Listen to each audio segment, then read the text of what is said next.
düzensizlikleri, yanlış veya yanıltıcı bilgilerin yayılması, bireylerin, toplulukların ve toplumların haklarını, güvenliğini, yapabilirliklerini doğrudan etkileyen çok katmanlı bir sorun. Bu bölümde bilgi düzensizliklerini insan hakkı ihlali, insani güvenlik perspektifi ve yapabilirlikleri kısıtlaması bağlamında ele alacağız. Yanlış bilgi ve dezenformasyon, bireylerin doğru bilgiye erişim hakkını ihlal ederek temel insan haklarıyla doğrudan çelişir. Bilgi erişim hakkı, demokratik toplumların temel dayanaklarından biri ve aynı zamanda bireylerin bilinçli kararlar alabilmesi ve toplumsal süreçlere aktif olarak katılabilmesi için gerekli. Ancak var olan dijital eşitsizliklerin yanı sıra bilgi düzensizlikleri bu süreci baltalayarak bireylerin haklarını ihlal edebilir. Birleşmiş Milletler Genel Kurulu'nun 2022 tarihli insan hakları ve temel özgürlüklerin geliştirilmesi ve korunması için dezenformasyonla mücadele başlıklı raporunda da dezenformasyonun insan haklarını ihlal eden ve toplumlarda yıkıcı etkilere yol açan bir sorun olduğu vurgulanıyor. Bireylerin karar alma süreçlerinde aktif rol alabilmesi ve katılımı gerçekleştirebilmesi için doğru bilgiye erişim çok önemli bir hak. Ama dezenformasyon süreçleri bu hakkın yaşama geçmesini engelleyebilir. Örneğin seçim süreçleriyle ilgili kritik kararlarda bireyleri yanlış yönlendirebilir. Bu durum bireylerin kendi yaşamları üzerinde bilinçli karar verme hakkını ellerinden alır. Yanlış bilgi özellikle dezavantajlı, kırılgan grupların, örneğin kadınların, mültecilerin, azınlıkların, gençlerin maruz kaldığı hak ihlallerini, ayrımcılık pratiklerini artırabilir.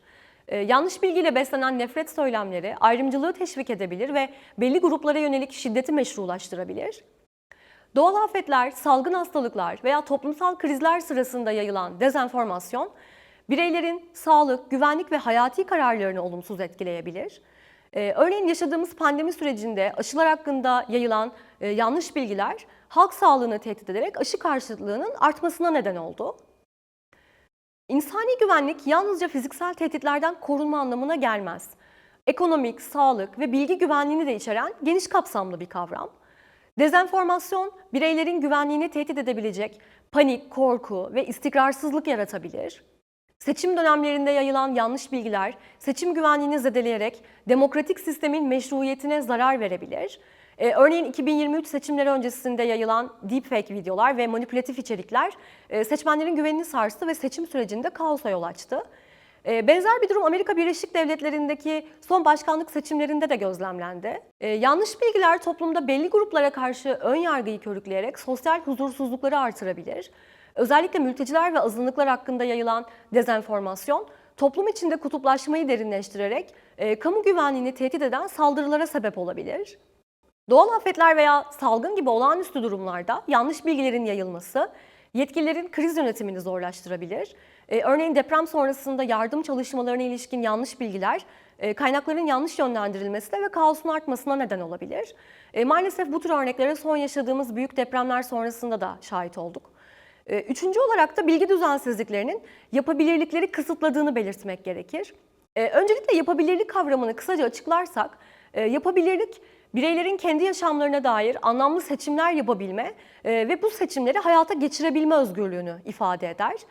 Amartya Sen'in geliştirdiği bu yaklaşım, her bir bireyin istediği eylemi yapabilme imkanının olup olmamasıyla ilgili.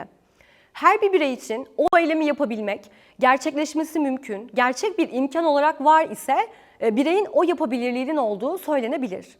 Bu bağlamda da bilgi düzensizlikleri bireylerin doğru bilgiye erişimini engelleyerek seçim yapma ve kendi geleceklerini şekillendirme yapabilirliklerini sınırlar.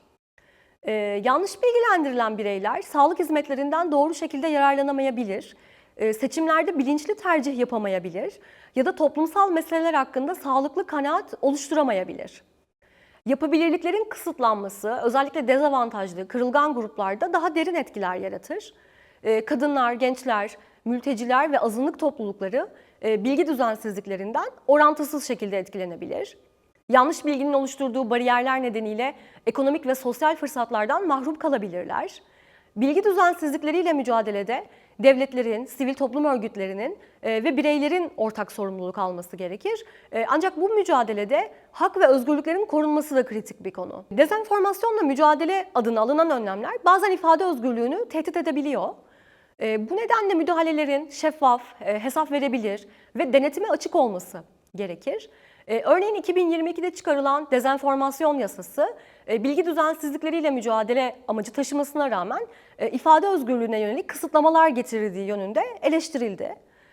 Yasanın uygulama biçimi, ifade özgürlüğüyle güvenlik arasındaki hassas dengenin nasıl korunması gerektiği konusunda tartışmalara yol açtı. Özetle etkin bir çözüm için hak temelli yaklaşım ve insani güvenlik perspektifini gözeten, bireylerin bilgi erişimini güçlendiren, yapabilirlikleri artırmayı hedefleyen ve toplumu dezenformasyona karşı dirençli hale getiren politikalar geliştirilmesinin hedeflenmesi gerekir.